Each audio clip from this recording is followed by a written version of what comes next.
Hi friends, good morning. இன்றைக்கி நான் என்ன பொரியல் பண்ணேன்னா, பூசணிக்காய் பொரியல், பம்கின் தான்.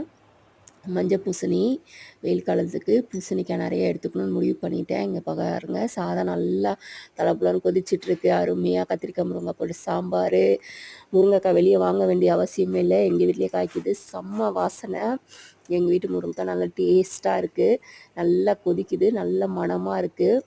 அடுத்து பார்த்திங்கன்னா, இங்கே வடை சாம்பார், அதுக்கு தனியாக சிறுபருப்பு போட்டு சாம்பார் போட்டு ஊற வச்சுருக்கேன்.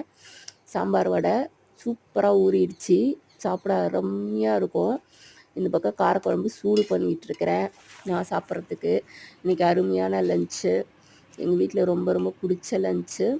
நல்லாயிருக்கும். வெயிலுக்கு நிறைய நீர்க்காய்கள் எடுத்துக்கோங்க. நான் வந்து பழையது தான் சாப்பிட போகிறேன்.